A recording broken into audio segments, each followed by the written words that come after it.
নমস্কার, your internet school চ্যানেলে তোমাদের সকলকে স্বাগত। তো আজকে আমরা ক্লাস 7-এর রায়ান মার্টিন কোশ্চেন ব্যাংক অনুসারে মডেল সেট 4-এর কোশ্চেন অ্যান্সারগুলো সলভেশন করব। তো দেরি না করে চলো ভিডিওটা শুরু করা যাক। তো প্রথমে বলেছে 1 কখন আমরা সূর্যের বেশি কাছে আসি? অপশান এ 21শে জুন, অপশান বি 4ঠা জুলাই, অপশান সি 22শে ডিসেম্বর, অপশান ডি 3রা জানুয়ারি। সঠিকটা হবে অপশান বি 4ঠা জুলাই।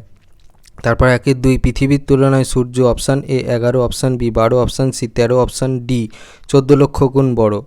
অপশান সি হবে কারেক্ট, 13 লক্ষ গুণ বড়। তারপর 1-3 অক্ষরেখাগুলি হলো অপশান এ অধিবৃত্ত, অপশান বি পূর্ণবৃত্ত, অপশান সি চৌকাকার, অপশান ডি আয়তাকার। সঠিকটা হবে অপশান বি পূর্ণবৃত্ত। তারপর 1-5 বায়ুর চাপ মাপার যন্ত্র হলো option A anemometer, option B thermometer, option C barometer, option D hygrometer. সঠিকটা হবে অপশান সি ব্যারোমিটার। তারপর 1-5 এশিয়ার কোন জলবায়ু অঞ্চলে ঘন চিরহরিৎ অরণ্য দেখা যায়? অপশান এ নিরক্ষীয়, অপশান বি মৌসুমী, অপশান সি চীন দেশীয়, অপশান ডি ভূমধ্যসাগরীয়। সঠিকটা হবে অপশান এ নিরক্ষীয়। তারপর 1 পৃথিবীর বৃহত্তম বনভূমি, option A taiga, option B pampas, option C tundra, option D selva. সঠিকটা হবে অপশান এ তৈগা। তারপর 2-1 কোন তারিখকে মহাবিষুব বলা হয়? উত্তরটা হবে 21শে মার্চ। তারপর 2-2 পৃথিবীর বৃহত্তম তৈলখনি কোনটি? উত্তরটা হবে ঘাওয়ার। তারপর 2-3 সমান বায়ুচাপযুক্ত স্থানগুলি যে কাল্পনিক রেখা দ্বারা যুক্ত তাকে কি বলে? উত্তরটা হবে সমচাপ বা সমপ্রেস রেখা।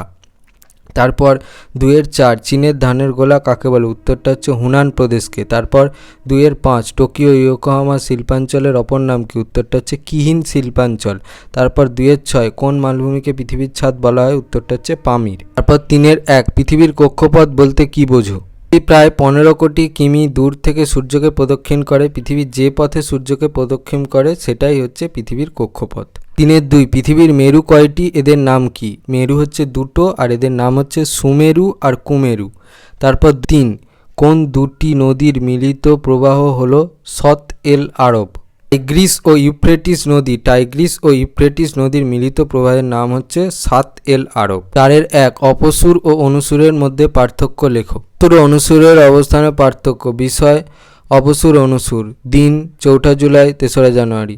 পৃথিবী ও সূর্যের দূরত্ব 15 কোটি 20 লক্ষ কিমি সর্বাধিক, অনুসুরে হচ্ছে 14 কোটি 70 লক্ষ কিমি সর্বনিম্ন। সূর্যের আকার তুলনামূলকভাবে ছোট দেখায়, সূর্যের আকার তুলনামূলকভাবে বড় দেখায়। পৃথিবীর মেরুরেখার অবস্থান। মেরুরেখা কক্ষপথের ভিতরের দিকে থাকে, মেরুরেখা কক্ষপথের বাইরের দিকে ঝুঁকে থাকে। ফলাফল পৃথিবীর আবর্তন গতি ক্রমশ কমে যায়, পৃথিবীর আবর্তনের বেগ বাড়ে। 4-2 সমচাপ রেখার যে কোনো 3টি বৈশিষ্ট্য লেখো। বৈশিষ্ট্য সমচাপ রেখায় বায়ুচাপকে মিলিবার এমবি এককে দেখানো হয়। পৃথিবীতে বায়ুচাপ সাধারণত 980 এমবি থেকে 1050 এমবি দেখা গেছে। সমচাপ রেখায় সাধারণত বায়ুচাপের পরিমাণগুলো গড় সমুদ্রপৃষ্ঠের বায়ুচাপের হিসাবে দেখানো হয়।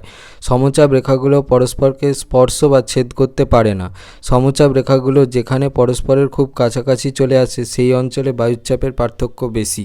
নিরক্ষরেখা থেকে মেরুর দিকে গেলে কি কি পরিবর্তন লক্ষ্য করা যায়? থেকে মেরুর দিকে গেলে বেশ কতকগুলি পরিবর্তন লক্ষ্য করা যায়, যথা ক্ষেত্রফল হ্রাস। নিরক্ষীয় অঞ্চল থেকে যতই মেরু অঞ্চলের দিকে যায় ততই পৃথিবীর ক্ষেত্রফল তথা মোট ভূখণ্ডের আয়তন কমতে থাকে। আবর্তন বেগ হ্রাস। গোলীয় পৃথিবীর নিরক্ষীয় অঞ্চলের পরিধি সর্বাধিক হওয়ার দরুন এখানে পৃথিবীর আবর্তন বেগ সবচেয়ে বেশি, কিন্তু যতই মেরুর দিকে যাওয়া যায় ততই আবর্তন বেগ হ্রাস পায়। উভয় মেরুতে এই আবর্তন বেগ প্রায় শূন্য হয়ে যায়। তির্যক সূর্যালোক অক্ষের সঙ্গে 66.5 ডিগ্রি কোণে হেলে অবস্থান করে।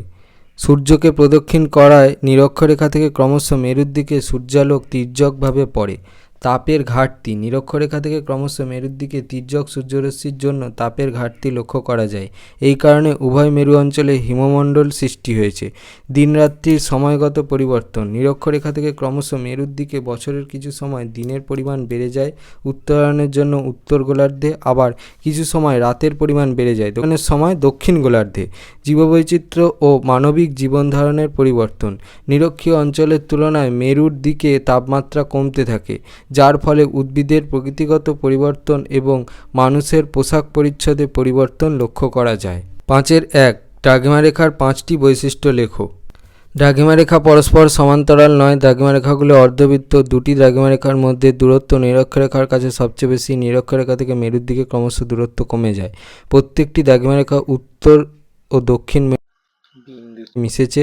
180 ডিগ্রি পূর্ব এবং 180 ডিগ্রি পশ্চিম যেহেতু একটাই দ্রাঘিমা রেখা, তাই পূর্ব ও পশ্চিম উল্লেখ করতে হয় না। 5.2 এশিয়াকে চরম বৈশিষ্ট্যের মহাদেশ বলে কেন? এশিয়াকে চরম বৈচিত্র্যের মহাদেশ বলে কারণ ভূতাত্ত্বিক বৈচিত্র্য এশিয়া মহাদেশের বিভিন্ন ভূতাত্ত্বিক যুগের সাক্ষ্য বহন করে। এই মহাদেশে একদিকে যেমন দুটি প্রাচীন স্থলভাগ আঙ্গারা ল্যান্ড ও গন্ডোয়ানা ল্যান্ডের অংশবিশেষ রয়েছে, তেমন অন্যদিকে নবীন পাললিক শিলা দ্বারা গঠিত হিমালয় পর্বতমালা এবং অতিনবীন ভূমিভাগ সুন্দরবনে অবস্থান লক্ষ্য করা যায়। ভূপ্রাকৃতিক বৈচিত্র্য এখানে যেমন পৃথিবীর সর্বোচ্চ পর্বতশৃঙ্গ মাউন্ট এভারেস্ট অবস্থান করেছে, তেমনি পৃথিবীর স্থলভাগের নিম্নতম স্থান মরুসাগরও এই মহাদেশে অবস্থিত। ঋতুগত বৈচিত্র্য এশিয়ার উষ্ণতম স্থান ইরানের দাস্ত-ই-লুট গ্রীষ্মকালীন উষ্ণতা 70 যেমন পৃথিবীর উষ্ণতম স্থান, তেমনি এশিয়া তথা পৃথিবীর শীতলতম স্থান ওইমিয়াকন -71.2 ডিগ্রি সেলসিয়াস এই মহাদেশেই রয়েছে। আবার সর্বাধিক আর্দ্র স্থান মৌসিনরাম 1392 সেমি পার বছর এই মহাদেশে অবস্থিত। নদনদী ও হ্রদের বৈচিত্র্য এখানে যেমন তুষারগলা জলে পুষ্ট নদী রয়েছে, তেমনি বৃষ্টির জলে পরিপূর্ণ ছোট ছোট নদীও রয়েছে। পৃথিবীর বৃহত্তম হ্রদ কাস্পিয়ান সাগর এবং পৃথিবীর গভীরতম হ্রদ বৈকাল এই মহাদেশে অবস্থিত। স্বাভাবিক উদ্ভিদ এই মহাদেশের উত্তরভাগে পৃথিবীর বৃহত্তম তৈগা বনভূমি যেমন রয়েছে, তেমনি মরু অঞ্চলে জেরোফাইট উদ্ভিদও রয়েছে। 3 পামির ও আর্মেনীয় গ্রন্থি থেকে বিভিন্ন দিকে প্রসারিত পর্বতমালাগুলির নাম লেখো। আর্মেনীয় গ্রন্থি পন্টিক, এলবুর্জ, টরাস, জাগ্রস। পামির গ্রন্থি হিন্দুকুশ, তিয়েনশান, আলতিংতাগ, কোয়েল নুন, কারাকোরাম, হিমালয়, সুলেমান। 4 এশিয়ার দক্ষিণ দিকে প্রবাহিত নদীগুলির বৈশিষ্ট্য লেখো। এশিয়ার দক্ষিণ বাহিনী নদীগুলির বৈশিষ্ট্য হলো: 1 এশিয়ার দক্ষিণ অংশের অধিকাংশ নদী টাইগ্রিস, ইউফ্রেটিস প্রভৃতি কয়েকটি নদী ছাড়া মৌসুমী অঞ্চলের ওপর দিয়ে প্রবাহিত হয়েছে। এইসব নদী উচ্চ পার্বত্য অঞ্চলের বরফগলা জল পেলেও বেশিরভাগই মৌসুমী বৃষ্টি দ্বারা পুষ্ট ও বৃষ্টির জলে পুষ্ট বলে নদীগুলি চিরপ্রবাহী।